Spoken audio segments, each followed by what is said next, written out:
Welcome to Jackie's Craft Table. Welcome back for my very last Christmas card video of 2017. I've been having a lot of fun making Christmas cards this year. I'm going to be using my very favorite stamp set of 2017. It's called Geometric Greenery, and it's from My Favorite Things. And for some reason, I just really love these leaves. And all of the sayings that came in the set are so useful and nice. I just love it.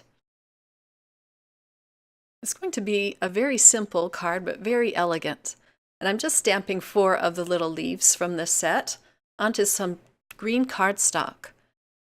And I'm going to emboss them with gold embossing powder. So I'm putting down some anti-static powder first.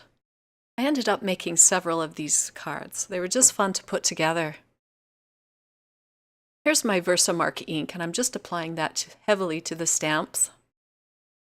When you place the stamps so closely together, sometimes you can get gaps in your inking. So I'm inking that up again, and then this second time I'm going to press down a little bit harder.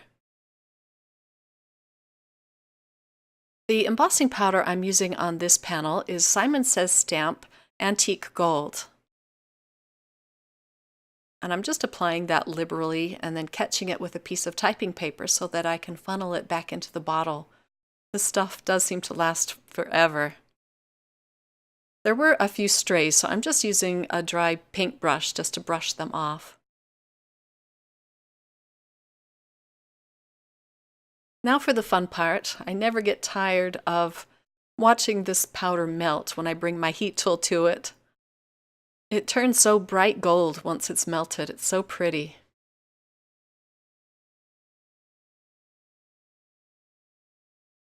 The anti-static powder buffs right off with the tissue. I don't know if I've ever shown these in a video before, but I have a set of the Gansai Tambi Starry colors, watercolors. I just love these. They look so beautiful on dark cardstocks like this. And I just squirted a little bit of water in each pan. It seems like it takes a bit of stirring to activate these colors, but they're so beautiful, all these different colors of gold. This isn't watercolor paper, so I'm being careful not to add too much water to it. And I don't want to use too much pigment either, because I tried this before and it kind of covered up the lines of my embossing. So it's kind of a balancing act between the water and the pigment. You don't want to use too much of either. It was so fun and just relaxing, sitting down and just painting in these leaves.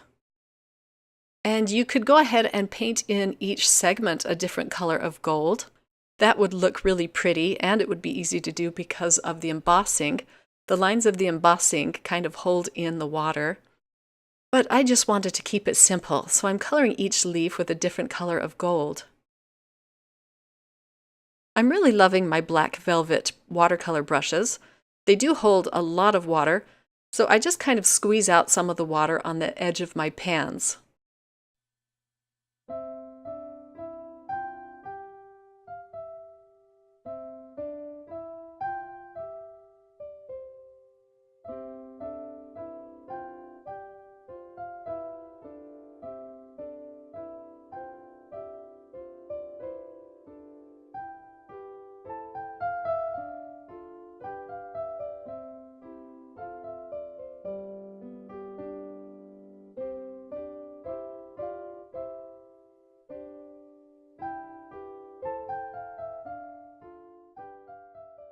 It didn't take too long for this card panel to dry. I set it aside for about an hour, and in the meantime I was prepping some more of my cardstock.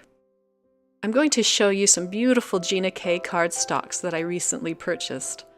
I have a haul video coming out soon of some Gina K purchases. My sister and I took a little road trip while she was out here, and we drove up to Wisconsin to the Gina K retail store. And I'll have a lot of fun things to say about that, but I just wanted to show you these beautiful cardstocks, especially the silver. I'm just in love with that. I'm going to cut these down to use as mats for my card panel.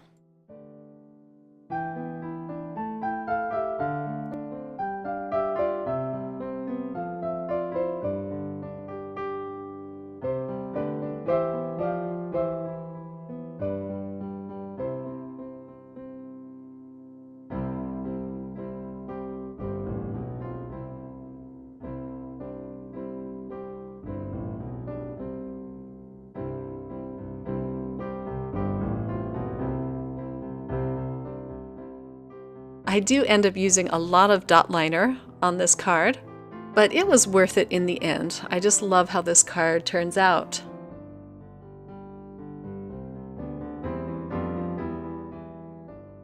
The silver of this Gina K cardstock just matches perfectly the kind of the silvery gold on that one particular leaf in the middle. And now I'm going to adhere it to the red cardstock.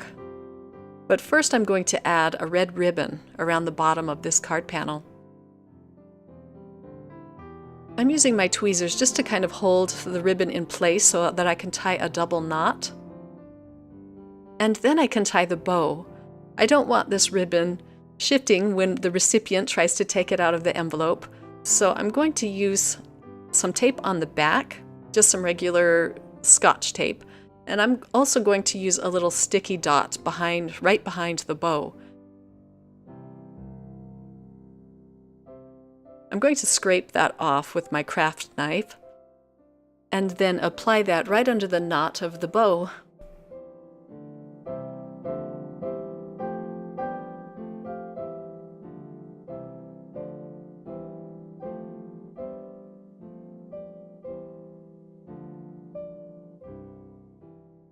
Now I can add more dot liner on the back of this card panel and then attach it to my red cardstock. With all of the heavyweight cardstocks involved with this card, it does end up being kind of heavy, so when I send it in the mail, I did end up using 2 stamps, just in case. I didn't want to have to go to the post office to have them weigh it. Okay, now I can add it directly to my card base. I always use the Neenah Solar White 110-pound cardstock for my card bases. It's just a nice stiff cardstock. Now the last thing to do is to add a sentiment, and at first I was going to call it Done Here, but I decided it needed something more. So I cut out a very thin piece of the red cardstock, and I'm going to stamp my Merry Christmas sentiment right onto that. I'm going to heat emboss it. I'm using some more antique gold embossing powder for this. I'm using an acrylic block to quickly stamp this.